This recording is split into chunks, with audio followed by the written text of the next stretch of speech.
ನಮ್ಮೊಂದಿಗಿದ್ದಾರೆ ಖ್ಯಾತ ಸಂಗೀತಕಾರರಾದ ಡಾಕ್ಟರ್ ಪಂಡಿತ್ ನಾಗರಾಜ್ ರಾವ್ ಹವಲ್ದಾರ್ ಅವರು.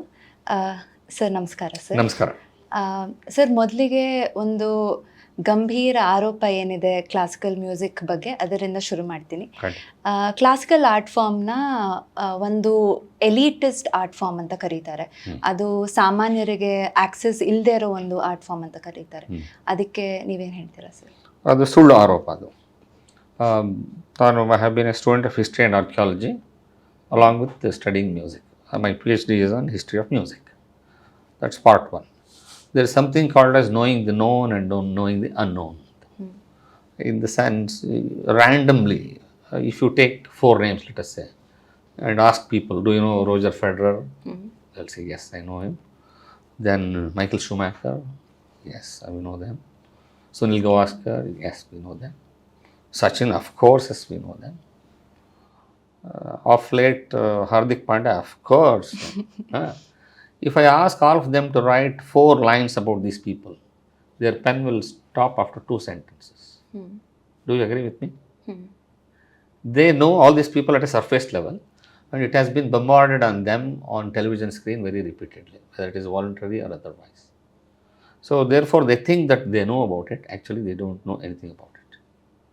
No offense meant to those people, either the people who claim that they know or ಕನ್ನಡದಲ್ಲಿ ಅಥವಾ ಯಾರು ನಮಗೆ ಗೊತ್ತಿಲ್ಲ ಅಂತ ಅಂದ್ಕೊಂಡಿರ್ತಾರೆ ಅವ್ರ ಬಗ್ಗೆನೂ ದೋಷ ಅಲ್ಲ, ಯಾರ ಬಗ್ಗೆ ಗೊತ್ತಿದೆ ಅಂತ ತಿಳ್ಕೊಂಡಿರ್ತಾರೆ ಅವ್ರ ಬಗ್ಗೆನೂ ದೋಷ ಅಲ್ಲ.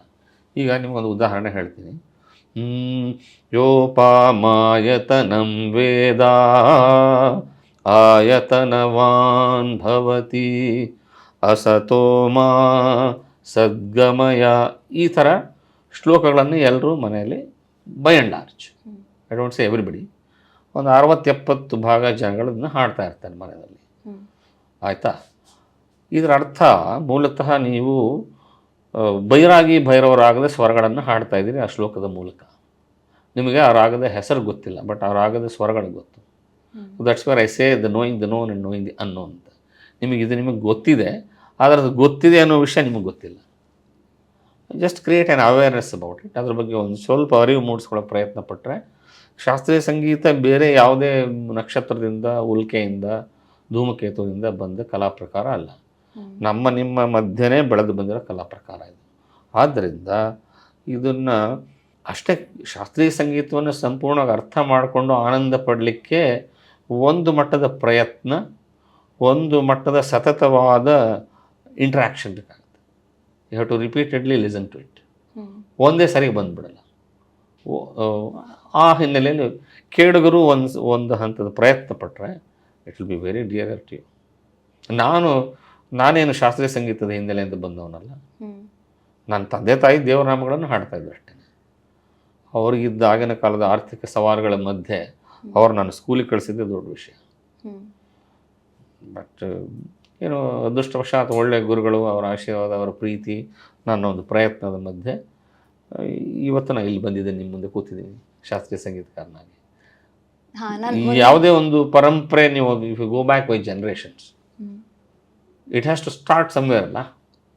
ಈಗ ಒಂದು ಫ್ಯಾಮಿಲಿ ಟ್ರೀನಲ್ಲಿ ಒಂದು ವಂಶವೃಕ್ಷ ನೀವು ಬರೆದ್ರೆ ಮೊದಲಿನಿಂದ ಕೊನೆವರೆಗೂ ಎಲ್ಲ ಸಂಗೀತಕಾರ ಇರಲ್ಲ. It has to start from somewhere.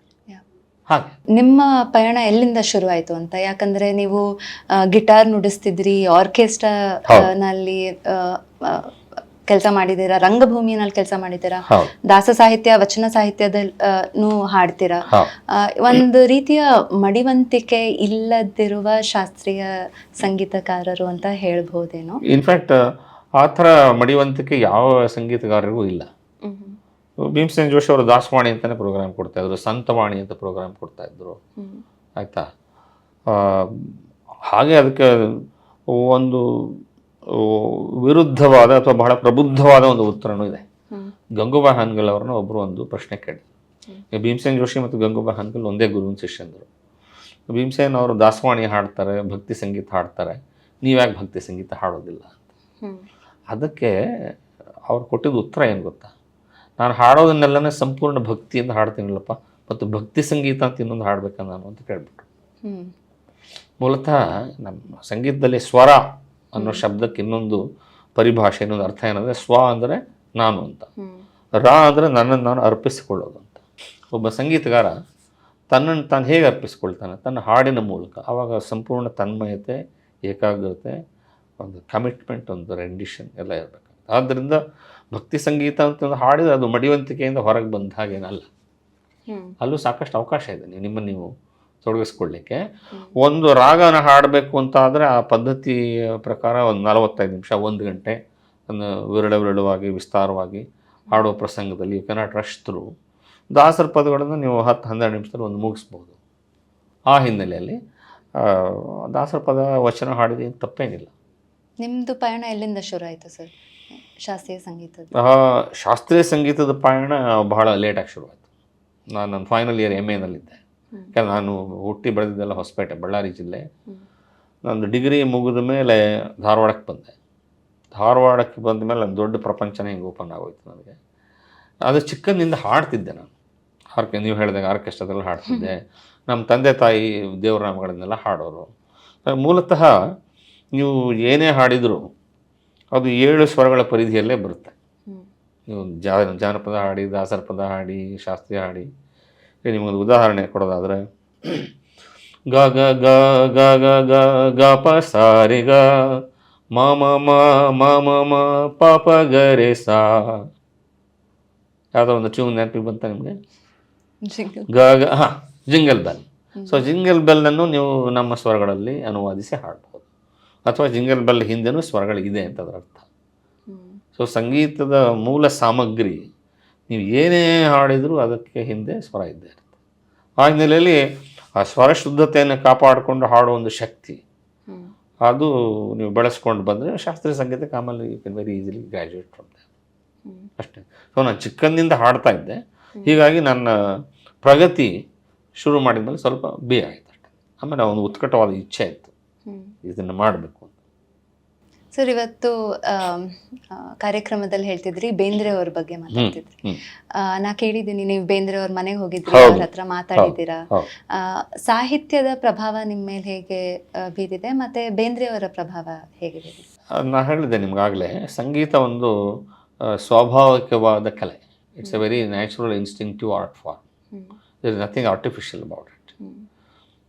ಆದ್ದರಿಂದ ನನ್ನ ಕಾಲೇಜಿನ ದಿನಗಳಲ್ಲೇ ಯಾವುದೇ ರಾಗಗಳ ಬಗ್ಗೆ ವೈಜ್ಞಾನಿಕ ಅರಿವು ಇಲ್ಲದೆ ಇದ್ದರೂ ಕೂಡ ಹಲವಾರು ಕವಿತೆಗಳಿಗೆ ಸ್ವರ ಸಂಯೋಜನೆ ಮಾಡ್ತಾ ಇದ್ದೆ.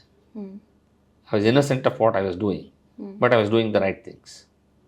ಸೊ ಆ ಥರ ಎಲ್ಲ ಟ್ಯೂನ್ ಮಾಡ್ತಾ ಇದ್ದಿದ್ದರಿಂದ ಸಾಹಿತ್ಯದ ಮೇಲೆ, ಪ್ಲಸ್ ನಾನು ಕನ್ನಡ ಮೀಡಿಯಂ ಓದಿದ್ದು,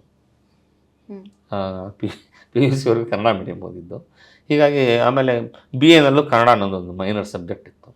ಶರಣ ಸಾಹಿತ್ಯ, ಷಟ್ಸ್ಥಳ ಸಿದ್ಧಾಂತ ಅವನ್ನೆಲ್ಲ ಓದ್ಕೊಂಡಿದ್ದರಿಂದ ಸಾಹಿತ್ಯದ ಬಗ್ಗೆ ಸಾಕಷ್ಟು ಒಡನಾಟ, ಅದ್ರ ಬಗ್ಗೆ ಗೌರವ, ಪ್ರೀತಿ, ಹೀಗಾಗಿ ಬರೆಯೋದ್ರ ಬಗ್ಗೆ ಒಂದಷ್ಟು ಕಾಳಜಿ ಎಲ್ಲ ಬೆಳೆಸ್ಕೊಂಡು ಬಂದೆ. ಯೂಶ್ವಲಿ ರಸಿಕರಿಗೆ ಒಂದು ಟ್ರೈನಿಂಗ್ ಇರಬೇಕು ಅಂತ ಹೇಳ್ತಾರೆ. ನನ್ನಂಥ ಅನ್ಟ್ರೈನ್ಡ್ ಲಿಸನರ್ಸ್ಗೆ ಒಂದು ಮೆಸೇಜ್ ಕೊಡ್ಬೇಕಂದ್ರೆ ಏನು ಕೊಡ್ತಾರೆ? Okay, I may want to disagree with you. I don't want to conclude just by listening to saying that you are a untrained listener. ಅದು ಗೊತ್ತಿಲ್ಲ ನನಗೆ, ನೀವು ಟ್ರೈನ್ಡ್ ಅನ್ನೋದು ನನಗೆ ಗೊತ್ತಿಲ್ಲ. ಸೊ ನಿಮ್ಮ ಮೇಲೆ ನೀವಂದರೆ ಇನ್ ಜನರು ನಿಮ್ಮ ಮೇಲೆ ನೀವೇ ಆರೋಪ ಹೊರಿಸ್ಕೋಬೇಡಿ. ಇದು ನನಗೆ ಗೊತ್ತಿಲ್ಲ, ನನಗೆ ಬರಲ್ಲ, ಇದು ನನಗೆ ಸಂಬಂಧಪಟ್ಟಿದ್ದಲ್ಲ ಅನ್ನೋ ಒಂದು ಪಾಬಂದಿ, ಒಂದು ಬಂಧನ ನೀವೇ ಹಾಕ್ಕೊಳ್ಬೇಡಿ. Go with an open minded, start listening to it. Thank you so much, sir. Thank you for talking to Azim Premji University. My pleasure. Anytime. Thank you so much.